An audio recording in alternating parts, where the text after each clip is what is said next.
From the day of the shooting, it has been consistently reported by eyewitnesses, and there were many eyewitnesses, that Nipsey Hussle was shot dead because he insulted a man to his face. He insulted a man, calling him a snitch. Nipsey Hussle did not die for no reason. He did not die because of some grand conspiracy. Can we just be honest about the fact that Nipsey Hussle died because he chose to insult a man to his face instead of even just having a conversation with him, instead of even just taking the time to ask a question, instead of posing a question as an insult? Now, I'm making this video not so much because I've been following the story in hip-hop media, which I have been, and not so much because I'm disappointed by the sanctimonious, reverential, and dishonest commentary on this slaying that I see from hip-hop media. I'm making this video now because I recently did a little bit of research into the history of the duel and what a strangely important role dueling had in the history of the United States of America and in the writing of the American Constitution.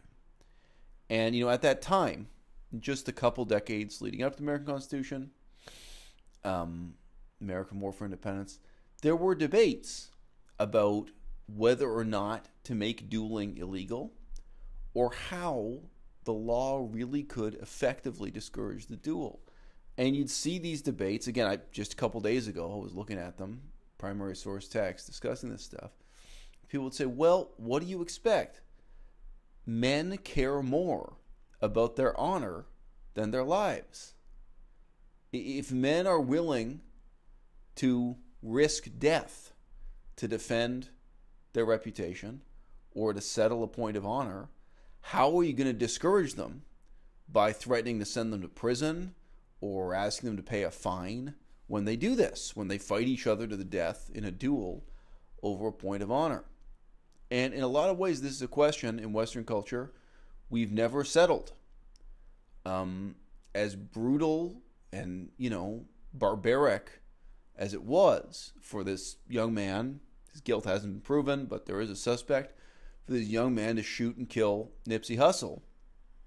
What other justice do you think he had recourse to in his life?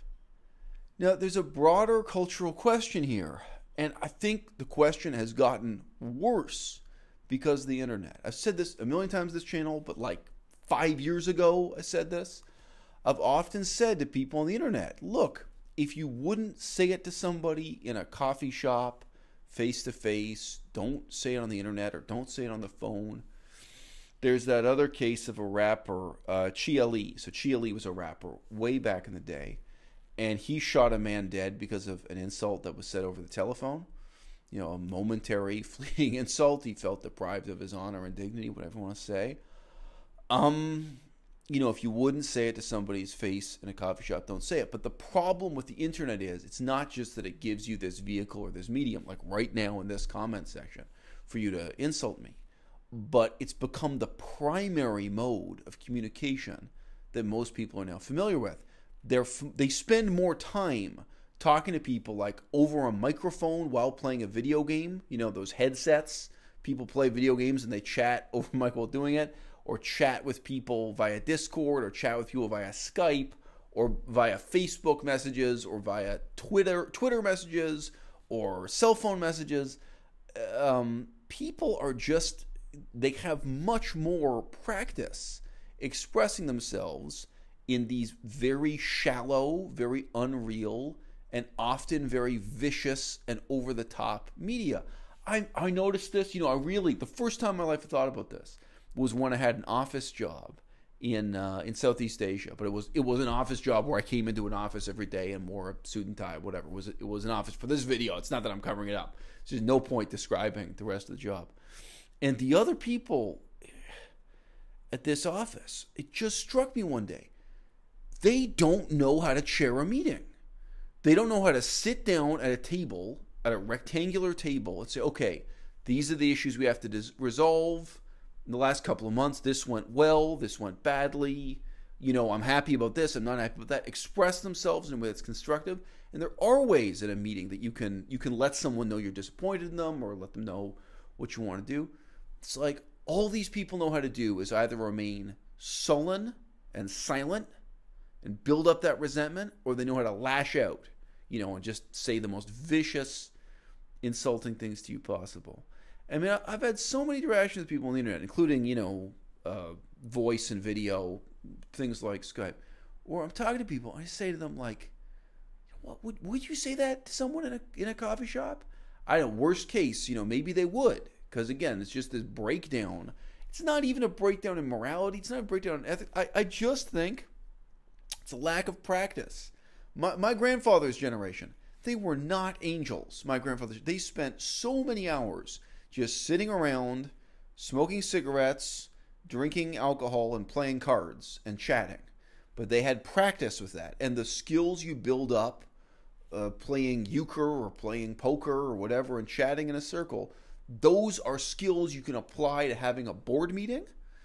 And I hate to say it, but those are skills you can apply also to meeting someone on the block face to face and trying to express, I can imagine, what if you're in the situation, you say, look, man, I'm happy you stopped by the shop, but, I've heard a lot of good things about you. I don't know what's true. Sorry, I've heard a lot of bad things about you. I misspoke. I don't know what's true. I don't know what's false. Let's break it down. Some people say, you've got to say it in the most polite way possible. Some people say that you're a snitch or whatever.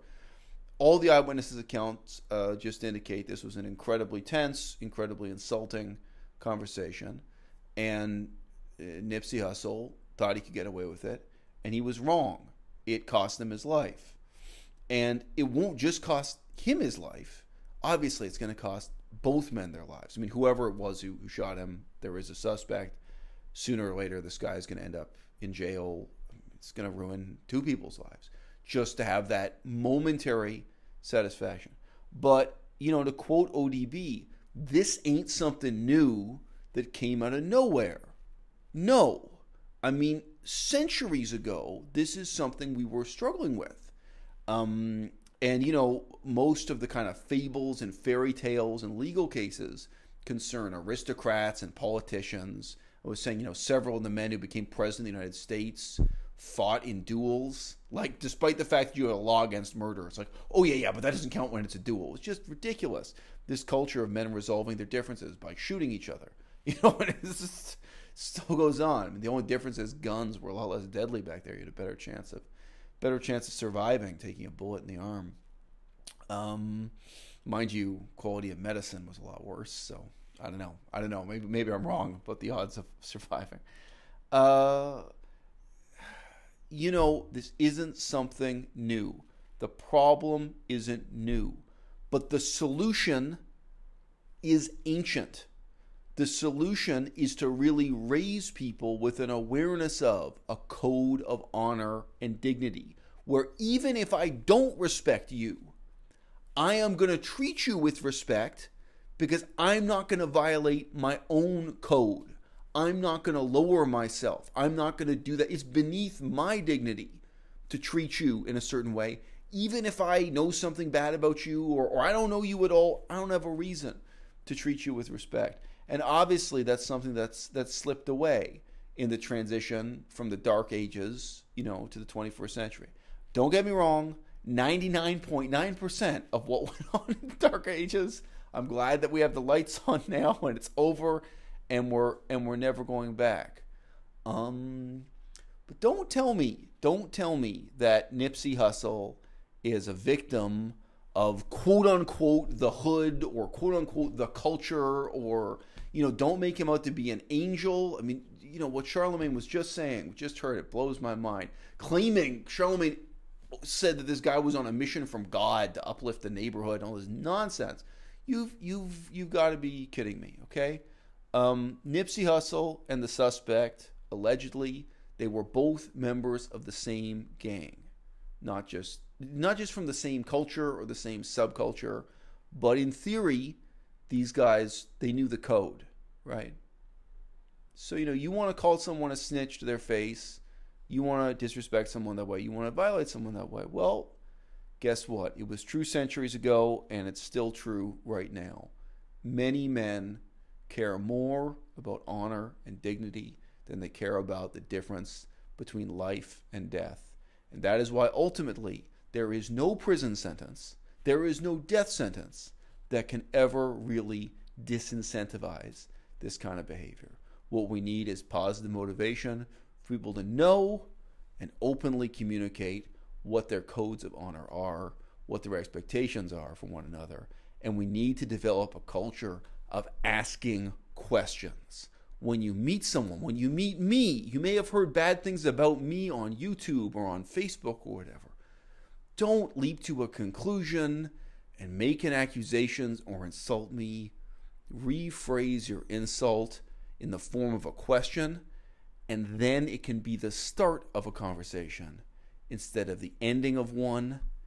It can resolve hostilities rather than escalate.